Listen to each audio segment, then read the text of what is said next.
Assalamualaikum warahmatullahi wabarakatuh. Waalaikumsalam warahmatullahi wabarakatuh. Bismillahirrahmanirrahim.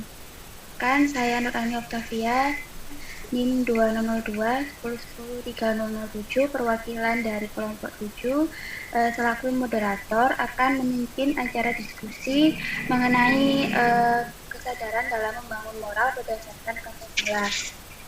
Baik, langsung saja saya mulai. Kepada teman-teman, apakah ada yang ingin menyampaikan pendapatnya terkait dengan problem dari gambar yang kemarin yang telah didiskusikan?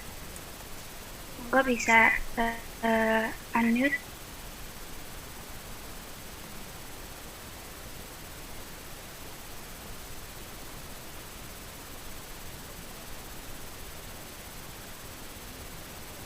Saya mencoba menanggapi tentang yang gambar nomor 1 ya. Eh, Pada gambar nomor 1 yang sudah di-share kemarin, terdapat anak yang sedang berpamitan kepada orang tua. Nah, menurut saya, hal tersebut merupakan bentuk etika sebagai anak yang menunjukkan rasa hormat pada orang tua. Hal tersebut menunjukkan jika pembiasaan yang dilakukan anak ini menunjukkan adab yang baik sesuai dengan sila kedua, yakni kemanusiaan yang adil dan beradab. Begitu pendapat saya. Mungkin ada teman-teman lain yang memiliki pendapat berbeda.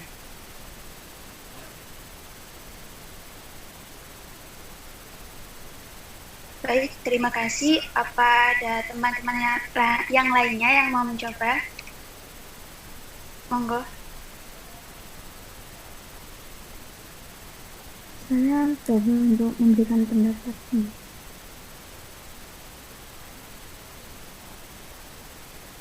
Iya, Novi, silahkan. Saya izin menanggapi tentang gambar yang pertama. Nah, yang seorang anak yang sedang melakukan mencium tangan kedua orang tua. Nah, dari gambar ini sudah menerapkan moral yang sejak dini ya. Dari gambar ini sudah diberikan contoh. Nah, pada gambar ini menurut saya itu menerapkan nilai Pancasila yang pertama tentang ketuhanan, di mana dalam nilai ketuhanan itu diajarkan tentang menghormati orang yang lebih tua. Nah, dalam hal ini di mana kedua orang tua yang merupakan orang yang patut kita hormati, dan di mana di dalam Islam itu ya, dalam agama kita ridho Allah itu terdapat dari ridho orang tua, sehingga dengan menerapkan nilai moral sejak dini pada anak dengan cara bersalaman dengan orang tua sebelum berangkat sekolah, terus menghormati kedua orang tua. Nah, menurut saya itu akan berdampak positif bagi sikap anak dan moral si anak untuk kedepannya. Gitu. Mungkin yang lainnya ada tanggapan lain. Terima kasih. Ya, baik, terima kasih, Novi. Saya izin menambahkan juga ya. Saya juga setuju dengan pendapat dari Dia dan juga Novianti terkait dengan gambar yang ada di layar, yaitu bahwasanya anak tersebut sudah menerapkan perilaku atau moral yang baik. Terutama moral tersebut merujuk pada sila-sila Pancasila, khususnya sila pertama, yaitu tentang ketuhanan, di mana nilai moral yang terbentuk di sini yaitu berkaitan dengan nilai-nilai spiritual dan juga nilai ketaatan. Dan nilai-nilai tersebut sudah diterapkan si anak kepada orang tuanya, yaitu bagaimana cara mereka dalam berbakti kepada orang tua. Contohnya dengan melakukan hal-hal kecil seperti menyalami atau berpamitan sebelum berangkat ke sekolah. Nah, dengan terciptanya moral tersebut, maka si anak tersebut nantinya juga akan menjadi individu yang lebih baik, khususnya di masa depannya mereka juga akan dapat mengamalkan nilai-nilai tersebut dalam kehidupan sehari-hari dan kepada anak cucu mereka kelak. Nah, menurut saya mungkin dari anggota yang lainnya juga sepakat ya dengan nilai-nilai tersebut. Apakah mungkin dari anggota yang lain ada perbedaan pendapat, bisa disampaikan? Saya izin menanggapi ya. Nah, saya Karisma Purdiani, jadi saya setuju sama pendapat di teman-teman tadi kalau itu mengimplementasikan sila pertama Pancasila. Tapi di sini saya mau memberikan pendapat saya mengenai pandangan terhadap sila lain. Jadi menurut saya, gambar itu selain mencerminkan implementasi sila pertama Pancasila, juga mencerminkan implementasi sila kedua Pancasila, di mana di gambar tersebut, anak tersebut kan menyalami kedua orang tuanya sebelum berangkat sekolah. Nah, di sila kedua Pancasila itu kan bunyinya kemanusiaan yang adil dan beradab. Jadi, secara tidak langsung, anak-anak tersebut itu sedang mengimplementasikan adab kepada kedua orang tuanya sebelum berangkat sekolah. Seperti itu. Mungkin dari teman-teman yang lain ada tanggapan?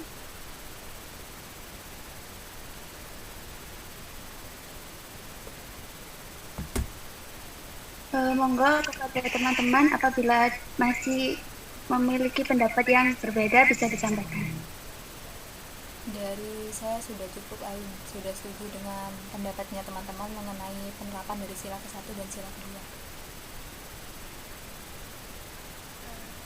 Baik, karena Mas sudah setuju ya dengan pendapat dari teman-teman, bagaimana kalau kita lanjut ke gambar yang kedua atau ke topik yang kedua, yaitu mengenai sikap dilarang mencontek pada saat ujian. Nah, mungkin ada teman yang ingin mencoba menyampaikan pendapatnya, monggo bisa unmute. Saya izin berpendapat, Ain. Ya, Farah, silahkan. Mengenai gambar kedua ini kan larangan untuk mencontek. Nah, ini menurut saya merupakan hal seperti ini tuh dianggap melatih mental anak untuk terbiasa jujur dan mandiri sejak dini. Jadi dengan begitu anak itu akan belajar dengan giat sebelum ujiannya berlangsung. Nah, hal ini, gambar ini tuh mengajarkan atau menanamkan mental jujur sejak dini, juga itu merupakan penerapan dari etika. Nah, etika di sini akan berguna bagi anak apabila ia itu sudah terjun dalam masyarakat nanti. Jadi dari gambar dapat disimpulkan bahwasannya etika untuk tidak menyontek, hal yang diajarkan di sekolah dasar itu merupakan salah satu bentuk penanaman etika sejak dini, seperti itu. Baik, terima kasih pendapat dari Farah yang sangat bagus sekali. Apakah dari teman-teman yang lainnya ada yang ingin menyampaikan pendapatnya atau memiliki pendapat yang lain? Mungkin saya ingin menambahkan pendapat Mbak Farah. Di dalam ujian itu memang dilarang menyontek, walaupun di sana tidak ada guru. Nah, jika murid itu takut dosa atau takut kepada Tuhannya, maka murid itu tidak akan menyontek walaupun tidak ada gurunya. Hal ini membuktikan tidak mencontek adalah moral yang baik dan menjunjung tinggi nilai kejujuran. Nah, ilustrasi ini mencerminkan nilai Pancasila yang pertama, yaitu nilai ketuhanan yang Maha Esa. Nah, mungkin cuma itu saja. Baik, terima kasih kepada Mas Latif yang telah menyampaikan pendapatnya. Kepada teman-teman yang lain, ada yang mau menanggapi atau menyampaikan pendapat yang lain?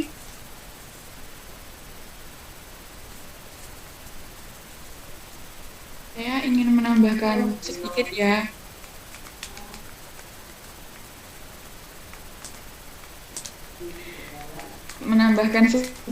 Tadi saya sudah setuju dengan pendapatnya Farah dan Mas Rafiul. Nah, tapi saya menambahkan sedikit. Di sini murid-murid ini ditekankan untuk tidak mencontek dan mengerjakan ulangan dengan bersikap jujur dan mengandalkan diri sendiri, karena apa yang dijawab dan kita harus nantinya kita akan mempertanggungjawabkan kebenaran itu. Seperti itu. Jadi jika bersikap jujur itu sama saja menerapkan moral yang baik. Terima kasih. Baik, terima kasih kepada dia.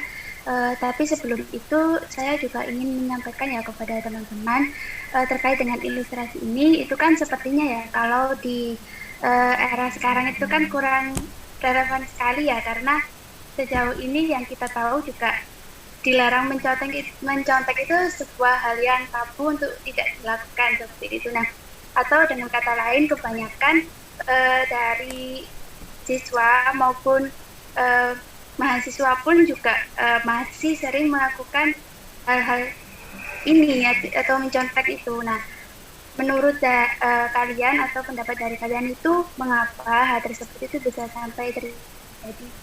Kalau menurut kalian itu kenapa?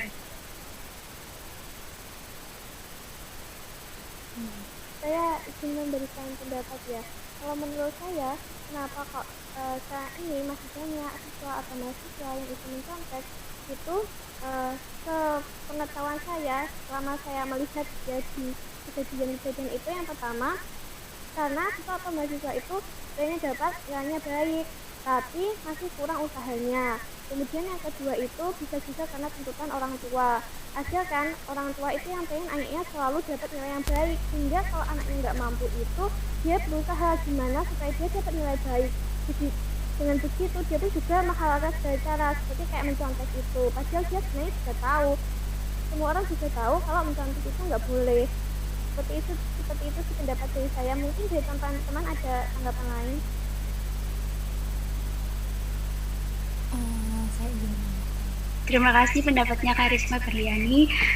Apa dari teman-teman lain ada yang mau mencoba menanggapi dari pernyataan yang telah saya nyatakan tadi?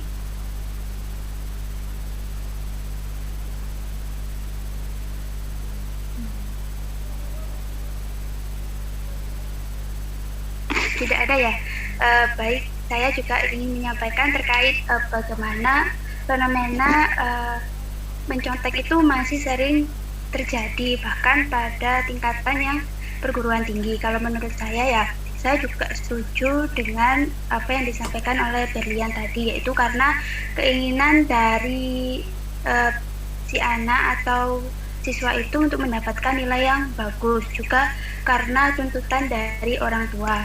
Namun kalau dari saya pribadi itu kemungkinan rendahnya itu nilai keimanan mereka kepada Tuhan. Jadi di sini itu mereka itu menganggap bahwa Tuhan itu ada, tetapi nilai keimanan mereka itu masih kabur. Jadi mereka itu dengan melakukan hal-hal yang tersebut itu masih tidak memiliki rasa takut kalau nantinya apa yang mereka perbuat itu akan dilihat oleh Tuhan dan akan dicatat amal-amal perbuatan mereka. Nah, seperti itu. Nah, kalau menurut saya dengan fenomena yang seperti ini itu pertama itu perlu dilakukan atau solusinya itu dengan lebih meningkatkan keimanan kepada Tuhan, dan yang kedua itu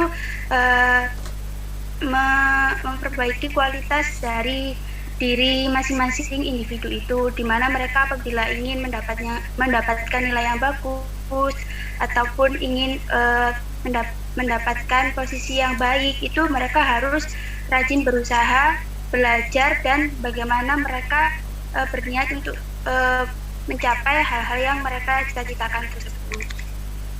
Baik, apakah sudah cukup ya? Apa bisa lanjut ke ilustrasi yang ketiga?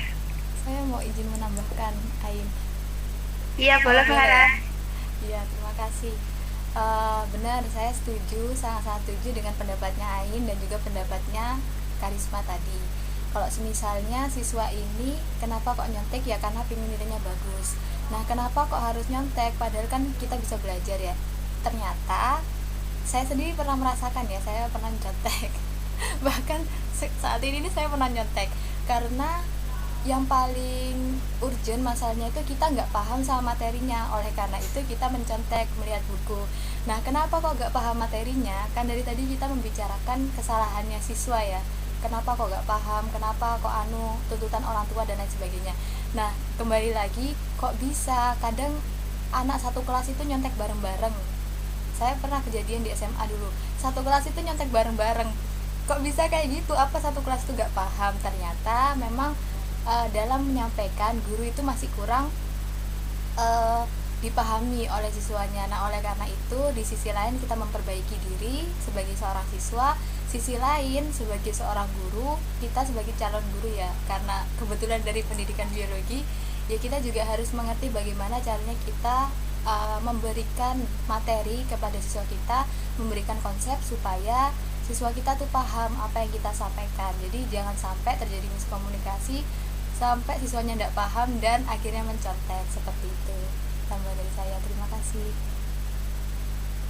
Terima kasih banyak para sangat realistis sekali ya pendapatnya Pak. Ya. Baik, mungkin kita bisa lanjut ke ilustrasi yang ketiga.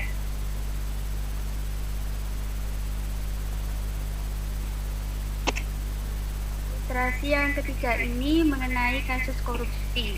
Nah, mungkin teman-teman yang mau menyampaikan pendapat itu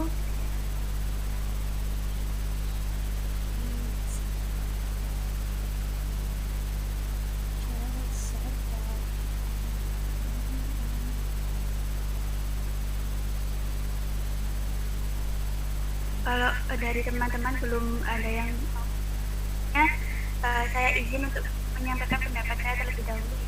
Nah, dari ilustrasi yang ketiga ini yaitu mengenai kasus korupsi. Itu biasanya kasus korupsi ini kebanyakan dilakukan di oknum pejabat publik. Kenapa saya menyebutkan oknum? Karena korupsi ini itu tidak semuanya dilakukan oleh para pejabat publik, hanya beberapa orang saja, yang notabene dari mereka itu kebanyakan orang-orang yang berpendidikan tinggi, dan malah mereka yang melakukan korupsi itu kebanyakan juga orang-orang yang telah hidupnya itu makmur dan juga sejahtera kalau menurut saya ya. Nah, dibandingkan dengan warga-warga yang lainnya tentunya. Nah, tersebut kenapa masih sering terjadi? Nah, ya, kasus korupsi itu masih sesuai atau masih berkaitan dengan nilai-nilai Pancasila, khususnya pada sila yang pertama.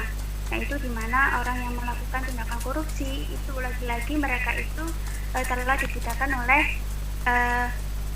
duniawi gitu ya, dan juga mengesampingkan adanya Tuhan. Nah, jelas sekali ya kalau di agama kita juga bahwasanya mengambil hak yang bukan milik kita itu jelas dilarang. Tetapi para oknum yang melakukan tindakan korupsi malah mereka tidak segan-segan untuk mengambil hak yang bukan mereka, dan bahkan mereka mengambilnya itu tidak secara setengah-setengah gitu. Mungkin kalau menurut saya juga perlakuan korupsi ini itu karena juga disebabkan kurangnya pemahaman terhadap juga penghayatan terhadap nilai-nilai Pancasila. Mungkin ada dari pendapat teman-teman yang mau menambahkan dari pendapat saya ingin menambahkan juga, saya sudah sangat setuju dengan pendapatnya Ain. Korupsi ini merupakan hal yang sangat merugikan, bukan hanya merugikan diri sendiri, tetapi merugikan banyak orang. Dan benar seperti yang dikatakan Ain, kalau kebanyakan korupsi dilakukan oleh orang-orang yang berpendidikan dan memiliki hal-hal yang ingin dimiliki, tetapi harus melakukan dengan cara yang tidak baik. Dan korupsi ini merupakan penyimpangan dari Pancasila. Menurut saya seperti itu.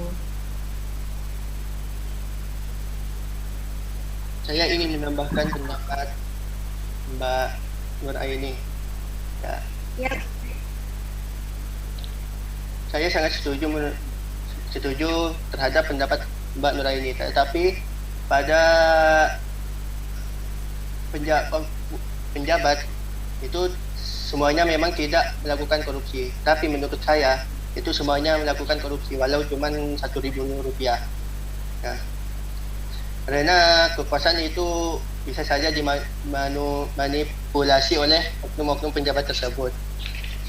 Karena hal ini mungkin dari oknum tersebut kurangnya iman pada dirinya, sehingga mereka melakukan ini dengan sengaja gitu. Nah, mungkin seperti itu. Baik, terima kasih kepada Mas Latif. Kalau kita membicarakan kasus korupsi ya, nah apakah menurut kalian kira-kira yang solusi gitu untuk mencegah dari tindakan kasus korupsi ini? Kalaupun tidak mencegah, bisa mengurangi. Apakah ada yang punya pendapat terkait solusi dari kasus korupsi ini? Saya izin berpendapat. Ya, Farah, silahkan. Kalau mengenai solusi ya, kalau misalnya di Nalar pasti saya dan teman-teman tuh berbicaranya mengenai solusi pribadi, harus meningkatkan ini, meningkatkan iman, meningkatkan itu. Padahal itu susah ya, kita tahu. Nah, mungkin di sini Ain kok ketawa. Mungkin ya di sini lebih ke solusi hukum.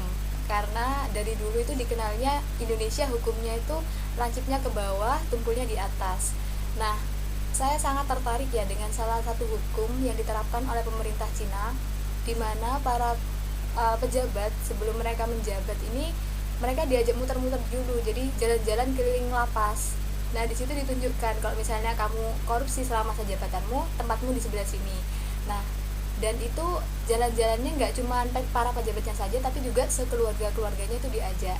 Nah, dari sini tuh kan sudah menjadi salah satu bukti bahwa pemerintah itu tegas menindaklanjuti yang namanya korupsi, karena sebelum mereka menjabat pun mereka sudah dikenalkan, ini loh kalau misalnya kamu macam-macam masuknya ke sini.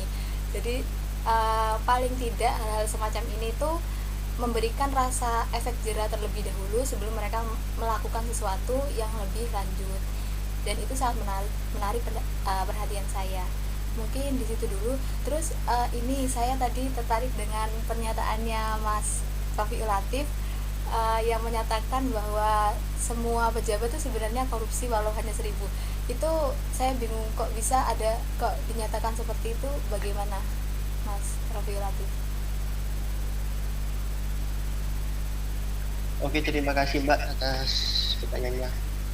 Ya mungkin karena keperluannya, mungkin hanya dengan 1 juta, 2 juta itu kan tidak seberapa buat mereka. Mungkin itu saja. Hanya sedikit-sedikit saja deh, agar tidak menimbulkan kecurigaan terhadap hukum gitu.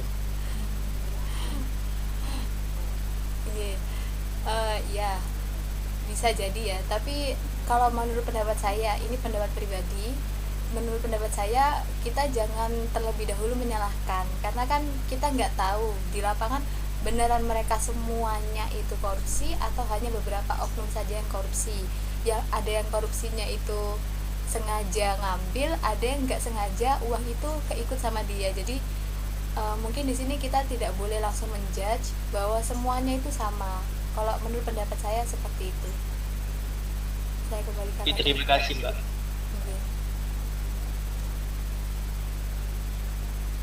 Baik, terima kasih kepada Farah dan juga Mas Latif yang telah menyampaikan pendapatnya. Mungkin saya juga ingin sedikit mereview ya dari pernyataan yang disampaikan oleh Farah tadi terkait bagaimana hukum di Indonesia terkait dengan korupsi. Ya memang hukum di Indonesia itu sangat tidak seperti hukum-hukum yang ditetapkan di negara lain, yaitu di mana tidak sama sekali menimbulkan efek jera. Bahkan dengan hukum yang sudah ditetapkan itu malah menjadi pihak-pihak yang berkorupsi itu malah semakin menjadi gitu. Mereka juga semakin banyak melakukan tindakan korupsi. Nah mungkin saya juga setuju dengan solusi yang disampaikan oleh Farah, bagaimana caranya agar pemerintah Indonesia itu meningkatkan hukum yang ada agar para oknum itu merasa jera dengan perbuatannya, seperti itu. Nah, selanjutnya yaitu beralih ke ilustrasi yang keempat.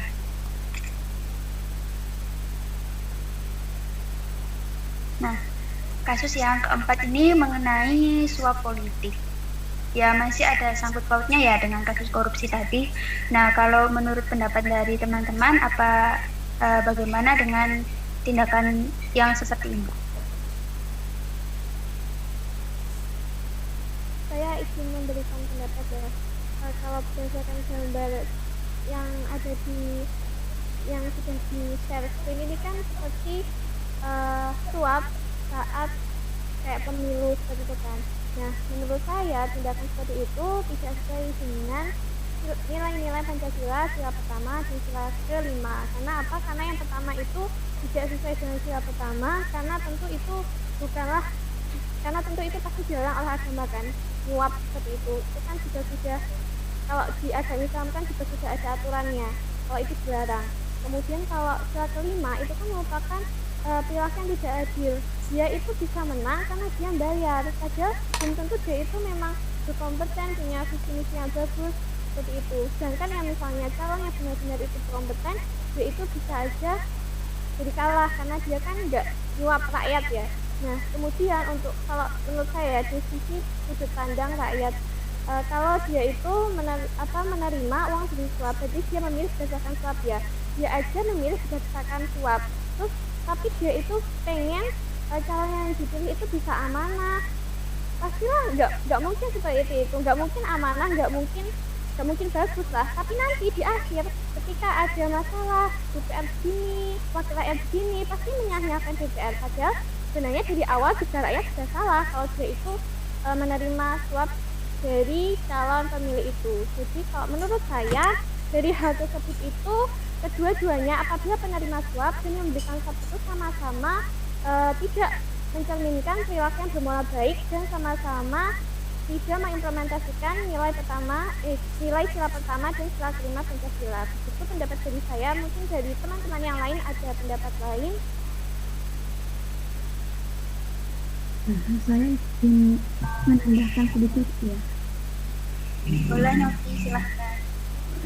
Saya sangat setuju dengan yang pendapat yang dikatakan oleh Risma, di mana orang yang ingin mendapatkan kekuasaan kayak seperti pemilu itu akan melakukan yang sudah kita banyak ketahui ya, itu sudah banyak ya melakukan suap gitu. Nah, para pemilu ini akan melakukan suap itu pada rakyat yang kebutuhan ekonominya itu rendah. Jadi para pemilu itu sangat mudah untuk menyuap masyarakat yang memiliki ekonomi yang rendah. Nah, tapi perilaku tersebut itu sudah melenceng dari nilai-nilai Pancasila. Nah, oleh sebab itu kita harus menanamkan nilai-nilai Pancasila pada kedua belah pihak, dari si penyuap atau si penerima suap. Nah, dari perilaku ini sudah melenceng dari nilai-nilai Pancasila, yaitu sila pertama yaitu tentang kejujuran. Kemudian dari nilai kejujuran itu si penyuap itu sudah melakukan tindak tidak jujur dalam melakukan suatu pemilihan umum kan memiliki itu artian luber jurdil kan. Nah, harus jujur, adil gitu kan. Nah, untuk si penerima suapan tersebut, nah mereka itu kayak bergantung sama yang ngasih suap. Jadi mereka saat melakukan pemilihan atau pemilu itu hak suaranya mereka itu tidak leluasa, tidak luas. Jadi mereka inginnya milih ini, tapi gara-gara dikasih uang sama si pemilu calon yang si nomor 1, nah mereka itu kayak kebebasan untuk memilih hak suaranya itu terganggu oleh si suap ini gitu menurut saya. Terima kasih. Mungkin ada pendapat lain? Mungkin saya sedikit mau menambahkan. Kegiatan suap menyuap ini memang tidak mencerminkan nilai-nilai Pancasila dan merupakan moral yang buruk. Nah, kegiatan suap menyuap ini dapat merugikan orang banyak dan dapat merugikan dirinya sendiri. Dapat merugikan orang banyak karena hak mereka diambil oleh hak yang oknumnya itu, dan dapat merugikan diri sendiri itu ketika ia tidak menang dalam kontes tersebut, maka itu akan dapat merugikan diri sendiri. Mungkin cuman seperti itu.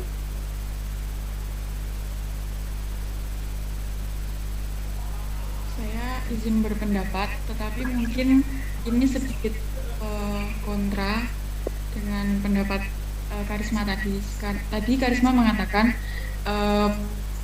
memilih karena disuap dan nantinya kalau sudah jalan masa jabatannya dan sudah terpilih komplain pemerintahnya begini dan begini gitu kan. Dan tapi kenyataannya kita realistis saja seperti yang dibilang Novi, sasarannya itu selalu di orang-orang yang memiliki ekonomi rendah. Jadi kalau orang yang mungkin pendidikannya kurang atau moralnya kurang diterapkan sejak kecil, mereka membutuhkan uang untuk melanjutkan hidupnya. Jadi kalau ada yang menjanjikan entah itu benar-benar berkompeten untuk menjadi pemimpin atau enggak, kalau selama dia memberikan uang atau memberikan bantuan yang bisa membuat kehidupannya lebih baik, pasti juga memilih mengesampingkan tadi moral yang harusnya dilakukan. Mungkin itu pendapat saya. Terima kasih.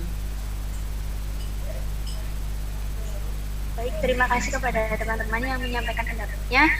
Mungkin di sini sedikit saya simpulkan ya dari ilustrasi yang keempat ini, ya memang kasus suap yang terjadi itu memang sasarannya itu pasti dari kalangan orang-orang kelas ekonomi menengah ke bawah. Kenapa? Karena dengan orang yang memiliki permasalahan ekonomi pasti mereka akan cenderung lebih mudah untuk dipermainkan emosinya, yaitu dengan memberikan uang itu kan sangat membantu mereka dalam meningkatkan ekonomi mereka. Jadi dengan adanya kasus suap politik itu kemungkinan bisa jadi merupakan salah satu momen yang menguntungkan bagi masyarakat yang berekonomi rendah menurut saya. Nah, kalau bisa dikatakan ya kasus suap politik ini itu kalau ingin kita cari tahu solusi yang tepat kira-kira untuk mengatasi tindakannya seperti ini itu mungkin bisa dari meningkatkan kesejahteraan hidup dari masyarakat, khususnya dari pemerintah juga tidak cukup untuk memberikan kayak kesejahteraan yang lebih baik gitu loh kepada masyarakatnya.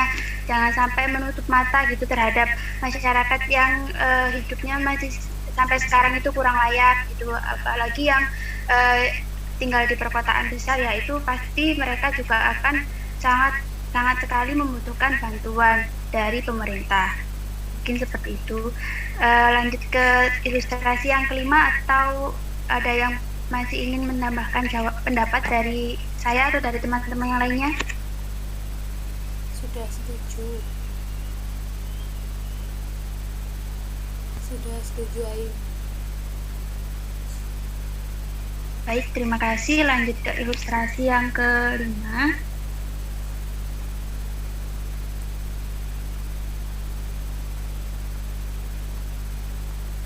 Nah, di sini di ilustrasi yang kelima itu ada kewajiban membayar pajak gitu ya, dan dengan begitu akan membantu anak-anak Indonesia untuk tetap terus bersekolah.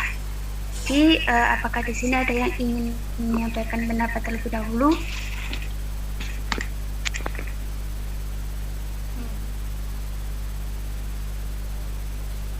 Saya izin menyampaikan pendapat saya. Jadi dari screen yang bisa kita lihat di sini menggambarkan, menyatakan bahwa pajak yang kita bayarkan itu bisa membantu orang-orang di sana yang mengalami kesulitan untuk mendapatkan pendidikan. Jadi hal ini sudah menunjukkan berkaitan dengan Pancasila Sila kelima, yaitu keadilan sosial bagi seluruh rakyat Indonesia. Jadi jika kita bisa merasakan pendidikan, kita juga bisa membantu orang lain merasakan pendidikan juga dengan membayar pajak ini. Pendapat saya seperti itu. Terima kasih. Apakah ada yang ingin menambahkan? Saya ingin menambahkan sedikit.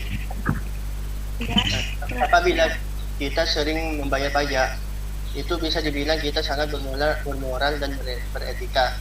Karena kita sudah melaksanakan tanggung jawab sebagai warga negara, harus membayar pajak.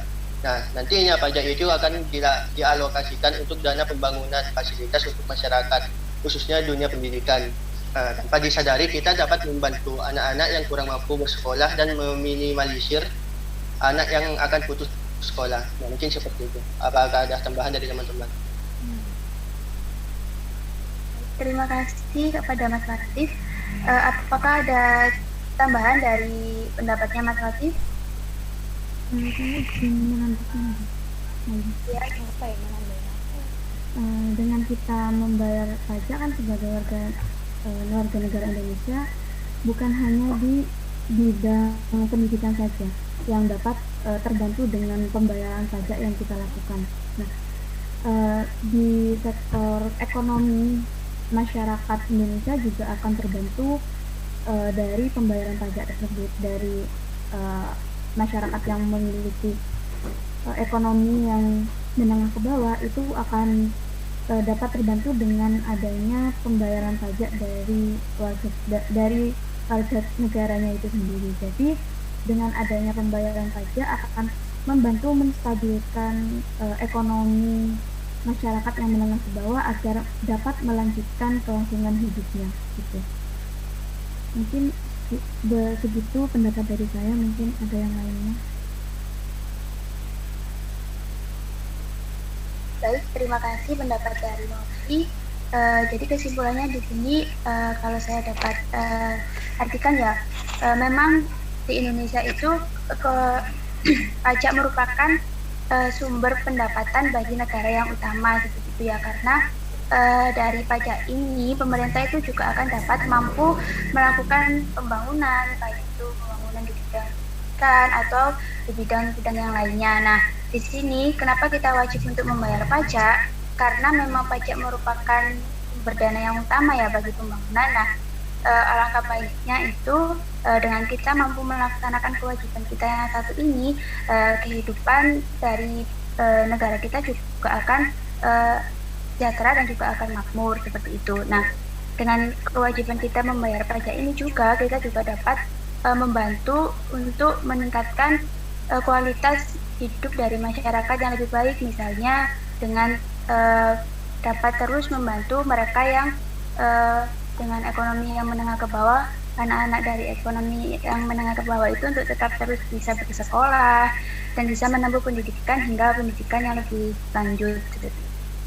Nah, kalau kita membayar pajak itu juga diusahakan sesuai dengan pajak yang memang harus kita bayar gitu. Jadi kalau memang kita memiliki harta yang sekian, berarti pajak yang kita berikan juga harus sekian gitu. Jangan sampai apabila kita memiliki harta yang sekian tetapi kita membayar pajaknya tidak sesuai dengan harta yang kita peroleh, itu juga termasuk kayak kita ingin memberi tapi kita tidak ikhlas dalam melakukan hal yang ingin kita lakukan seperti itu. Contohnya dengan membayar pajak yang tidak sesuai dengan yang seharusnya. Nah, mungkin bisa dilanjut dulu ya ke ilustrasi yang ke-6.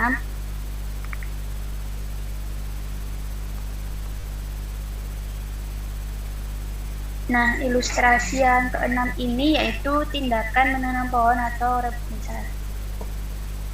Apa dari teman-teman ada yang ingin mencoba memberikan pendapatnya terlebih dahulu? Izin berpendapat, Ain. Silahkan. Ini saya mengutip pernyataan saya sendiri di MMP ya, karena saya sendiri lupa waktu itu berpendapat apa. Jadi kalau menurut pendapat saya, diketahui bahwa Indonesia itu kan memiliki kekayaan alam yang sangat luas dan juga indah. Nah, pemberdayaan sumber daya alam yang berlebihan, maksudnya penggunaan sumber daya alam yang berlebihan di beberapa daerah itu bisa menyebabkan kerusakan yang sampai saat ini membekas. Perawatan alam yang dilakukan oleh sekumpulan orang bertujuan untuk mengembalikan kelestarian alam sekitar jika kita lihat dari gambar ini. Dan hal ini akan membantu menghindarkan negara dari berbagai bencana yang bisa terjadi setelahnya. Nah, dengan begitu dapat kita anggap bahwasannya merawat alam sama dengan merawat kesatuan bangsa. Hal ini merupakan representasi dari sila kedua. Jadi di sini saya berpendapat kenapa kok bisa menjaga alam itu sama dengan kita menjaga kesatuan bangsa. Karena kalau misalnya kita tahu Indonesia itu kan negara yang agraris, jadi kita itu masih sangat-sangat bergantung pada alam. Nah kalau semisal alam kita rusak, efeknya itu bisa kemana-mana, mulai dari berkurangnya lahan pekerjaan, kemudian berkurangnya sumber pangan, ada juga berkurangnya bahan-bahan yang seharusnya bisa menjadi bahan industri di Indonesia, dan itu pengaruhnya itu bisa sampai ke ekonomi, politik, dan lain sebagainya. Itu menurut pendapat saya. Baik, terima kasih Farah. Kalau menurut saya juga setuju dengan pendapat dari Farah. Juga dengan kita melakukan tindakan seperti menanam pohon ini, kita berarti juga dapat membantu untuk meningkatkan kualitas hidup kita sendiri, yaitu dengan ikut menjaga dan melestarikan lingkungan supaya kehidupan itu akan tetap berjalan dengan seharusnya gitu, tanpa ada misalnya peristiwa bencana alam gitu kan, karena kita tahu juga ya peristiwa bencana alam itu memang itu kehendak Tuhan, tetapi sebagian besar juga pemicunya yaitu dari manusia itu sendiri, yaitu dari kita sendiri. Jadi dengan ikut melestarikan bumi kita itu salah satu cara juga untuk dapat mengurangi atau mencegah bencana-bencana yang tidak kita inginkan, seperti itu.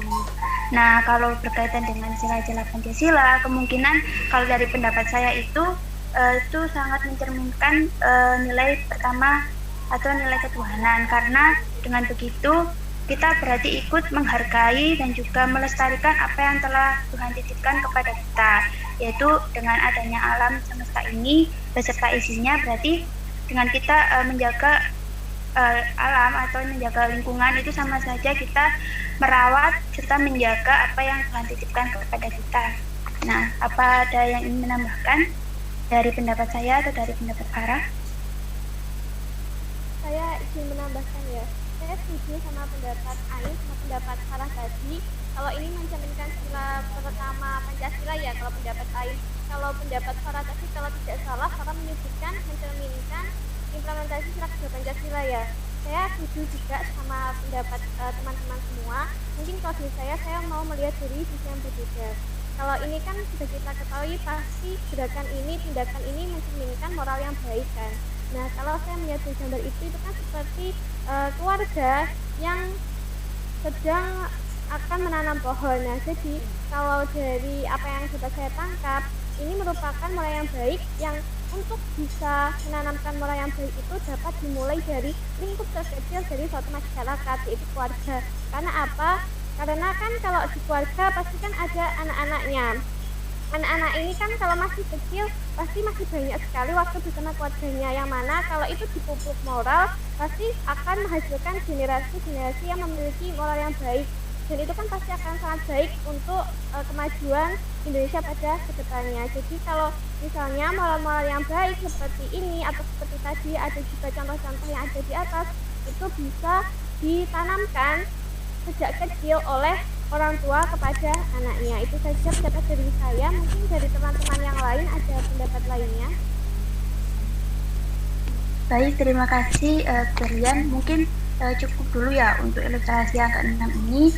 Kita lanjut ke soal yang terakhir, yaitu terkait dengan profesi apa yang sesuai dengan bidang keilmuan dari kita masing-masing dan analisis penyimpangan yang mungkin terjadi, serta bagaimanakah tindakan atau sikap yang ideal yang sesuai dengan sila-sila Pancasila dan nilai-nilai Pancasila mengenai tindakan penyimpangan tersebut.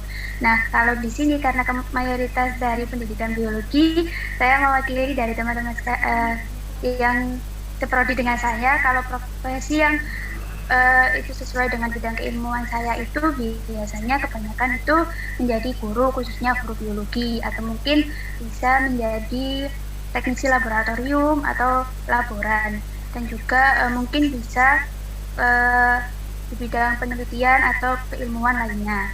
Nah, kalau dari bidang prodi yang lain di sini sepertinya Mas Latif saja yang berbeda ya.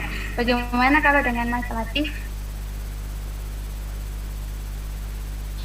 Mungkin profesi yang cocok dengan ilmu administrasi, saya dari administrasi bisnis kan, mungkin adalah staf HRD dan CEO itu.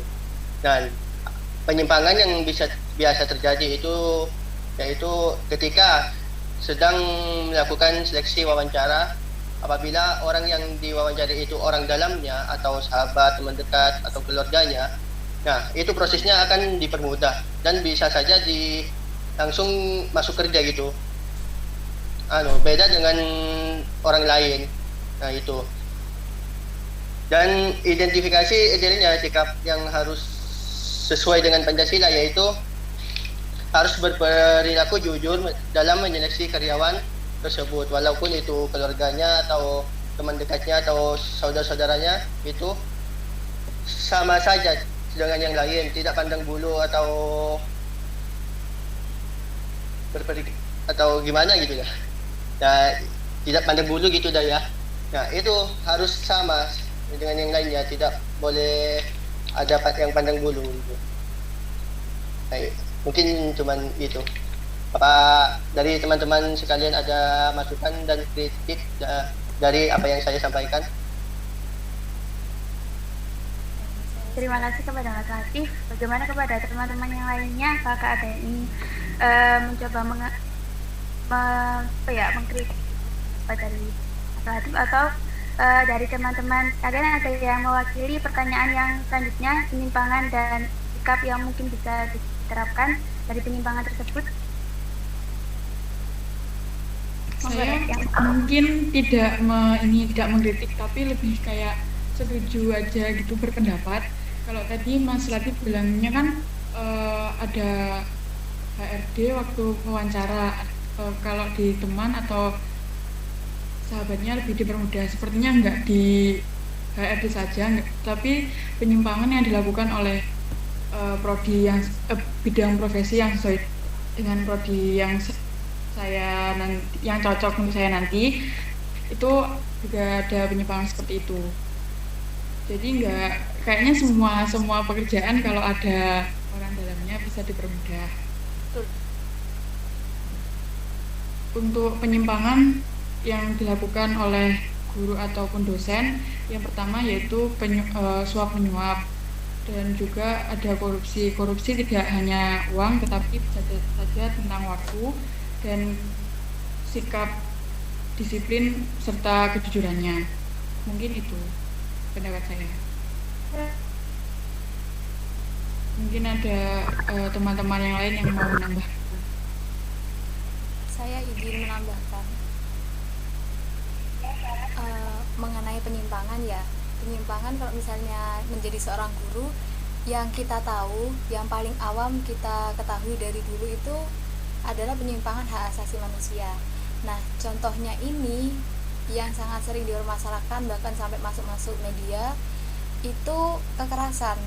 Jadi kan dari dulu, dari zaman 90-an, dari zaman ayah ibu kita itu sudah sering yang namanya guru itu mukul muridnya itu sangat awam. Jadi meskipun sudah diterbitkan undang-undang mengenai hak asasi manusia dan sekarang itu sudah sangat minim adanya guru yang bertindak kasar kepada murid, tapi kita kan nggak bisa mencegah hal itu bisa terulang ya. Jadi siswa dijadikan sebagai bahan pelampiasan emosi dari gurunya. Nah, di sini mungkin akan langsung saya beri solusinya itu ya dari gurunya sendiri. Sebagai seorang guru, bagaimana cara kita mengontrol emosi, dan juga ya benar, kalau misalnya kita mau mengikuti sila-sila Pancasila, penerapannya ya kita harus menerapkan sila pertama mengenai ketuhanan. Jadi harus sering-sering mendekatkan diri kepada Tuhan, seperti itu.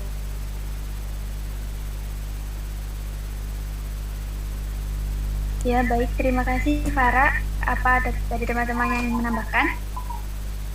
Saya ingin menambahkan, saya juga setuju sama tadi penyimpangan tadi disebutkan oleh teman-teman ya terhadap profesi yang sesuai sama dengan kami, yaitu tadi pendidikan biologi.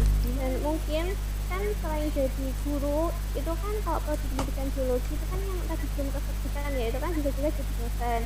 Nah, Setahu saya, selama saya sekolah dan selama saya kuliah selama ini, itu mungkin penyimpangan yang sering terjadi adalah guru atau dosen itu tidak menyampaikan materi dengan baik, atau mungkin ngajarnya itu nggak full gitu loh. Jadi atau mungkin nggak ngajar seperti itu ya. Selain itu juga yang sama saya ketahui sampai sekarang saya pernah sekolah itu banyak sekali, nggak semua sih tapi banyak itu guru-guru yang kayak nepotisme gitu loh. Kalau anaknya itu sekolah di sekolahnya dia itu bahkan SPP yang harusnya bayar itu gratis untuk anaknya, kemudian nilai-nilainya itu dikatrol jadi jauh lebih bagus, padahal anaknya itu maksudnya nggak sesuai gitu sama nilainya. Tapi memang ini nggak bisa dipukul rata ya, nggak semua guru kayak gitu juga. Tapi mungkin untuk solusinya, kalau menurut saya sendiri itu perlu adanya tindakan tegas baik dari atasan, kalau mungkin di sekolah swasta ya, dan dari pemerintah supaya tindakan seperti ini itu nggak terus terjadi baik di kalangan guru maupun di kalangan dosen. Itu saja pendapat dari saya. Mungkin dari teman-teman yang lain ada pendapat lain. Sepertinya sudah cukup ya, sudah terwakilkan sekali. Sepertinya untuk diskusinya sudah cukup ya. Nah, apa boleh saya tutup ya? Baik. Ya, terima kasih kepada teman-teman atas partisipasi, saran, kritik, dan pendapatnya terkait dengan permasalahan mengenai moral yang dan etika Pancasila. Sekian yang mungkin dapat kami atau saya sampaikan. Saya mewakili rekan-rekan sekalian selaku moderator mengucapkan terima kasih dan maaf apabila ada kekurangan dan salah-salah kata. Saya akhiri. Wassalamualaikum warahmatullahi wabarakatuh. Waalaikumsalam Waalaikumsalam warahmatullahi wabarakatuh.